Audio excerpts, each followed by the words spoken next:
Bonjour, nous reprenons l'étude du texte. La dernière fois, on s'est arrêté au chapitre 32. Alors aujourd'hui, nous allons nous pencher sur les chapitres 33, 34, 35, 36, je crois jusqu'à 37 ou 38. On verra combien de chapitres nous allons faire dans cette séance. On commence par le chapitre 33.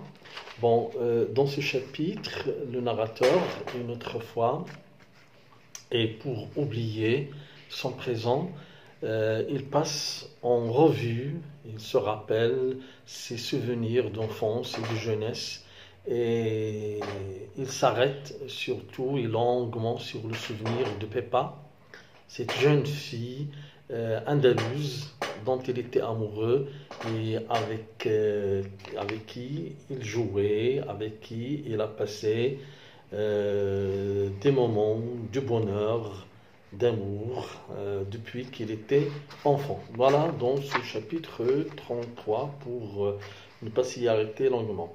Dans le chapitre 34, et au milieu de ses souvenirs de jeunesse, le condamné pense à son crime, il tombe sur son crime, il fouillait dans ses souvenirs passés et soudain il tombe sur son crime et donc il soulève cette douleur entre un passé qui est un passé heureux et un présent qui est malheureux. Donc entre son passé et son présent, comme il le disait, il y a une rivière de sang, le sang de la victime, celui qui l'a tué, et le sien, c'est son sang. Et regardez dans ce chapitre 34, il dit dans un paragraphe, si on lit un jour mon histoire, après tant d'années d'innocence et de bonheur, c'est-à-dire tout ce passé qu'elle a vécu, après tant d'années d'innocence et de bonheur, on ne voudra pas croire à cette année exécrable qui s'ouvre par un crime et qui se clôt par un supplice. Il aura l'air dépareillé.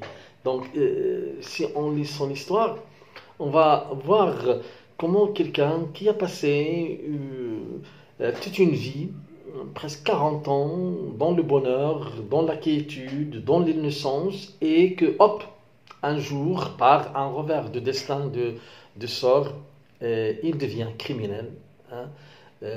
Sa dernière année, il l'ouvre par un crime et il la clôt par un supplice ou un châtiment qui est sa mort. Or, et regardez, et pourtant, misérable loi et misérable homme, je n'étais pas un méchant. Et pourtant, misérable loi et misérable homme, je n'étais pas un méchant. Et une autre fois ici, une manière de plaidoyer fort contre la peine capitale. C'est la peine capitale qui met tout le monde, disons tous les criminels, sur le pied d'égalité. Donc, un criminel qui était méchant, qui a passé toute sa vie à tuer, à assassiner, aura la même condamnation que celui qui a vécu d'une manière innocente sa vie d'une manière normale et qui finit par commettre un crime, et donc les deux auront la même sentence. Oh, mourir dans quelques heures et penser qu'il y a un an, à pareil jour, j'étais libre et pur, que je faisais mes promenades d'automne, que j'errais sous les arbres et que je marchais dans les feuilles. Le fait de soulever, revenir toujours à ce passé, ça nous donne, si vous voulez, un sentiment de pitié. Ça suscite la pitié chez nous en tant que lecteurs. Et on se sent qu'on est poussé à nous sympathiser avec cet homme en disant que pourquoi ne pas lui pardonner cette faute-là, cette erreur-là, au moins ne pas le condamner à mort.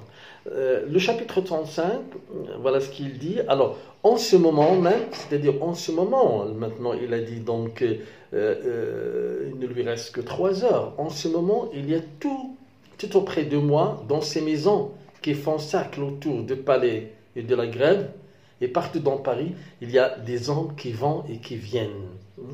Donc il pense à toutes ces personnes qui continuent toujours à vivre d'une manière normale. Bien sûr, la vie, ça ne va pas s'arrêter parce qu'il va passer. Donc la vie continue quand même, malgré sa perte. Ça ne s'arrête pas. Dans le chapitre 6, je me souviens qu'un jour, étant enfant, j'allais voir le bourdon de Notre-Dame de Paris. Notre-Dame de Paris, c'est une église à Paris. Alors, il se rappelle ce soir où il est allé voir la grande cloche, lorsqu'il était encore petit, la grande cloche de Notre-Dame. Chapitre 7, là, le narrateur, il nous décrit l'hôtel de ville. Il le décrit d'une manière brève, sans s'y arrêter beaucoup. Mais ce qu'il faut retenir dans ce chapitre-là, c'est cette personnification. Les jours d'exécution, c'est-à-dire le jour où on va exécuter un criminel, les jours d'exécution, il vomit, c'est l'hôtel de ville, il vomit des gendarmes de toutes ses portes. Donc, vomir, ici, c'est une personnification, pour personnifier. Il vomit des gendarmes de toutes ses portes et regarde le condamné avec toutes ses fenêtres. Et le soir, son cadran qui a marqué l'heure reste lumineux sur sa façade ténébreuse. Donc après la perte, après la mort, il continue encore à exister. Chapitre 38. Alors là, il est 1h15. 1h15, c'est-à-dire qu'il ne me reste que 2h45 minutes. Voici ce que j'éprouve maintenant. Alors, regardez les douleurs qu'il va ressentir. Une violente douleur de tête, les reins froids, le front brûlant. Chaque fois que je me lève ou que je me penche, il me semble qu'il y a un liquide qui flotte dans mon cerveau, qui fait battre ma cervelle contre les parois du crâne. J'ai des tressaillements convulsifs et de temps en temps, la plume tombe de mes mains. Et regardez, malgré tout cela, il continue encore à écrire.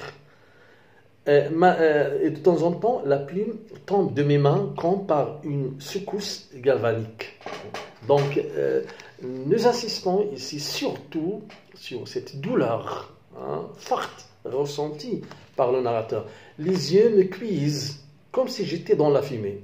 J'ai mal dans l'écoute, partout. Donc, il a mal partout. L'homme est en train de souffrir. Encore 2h45 et je serai guéri. Regardez cette antiphrase. Regardez cette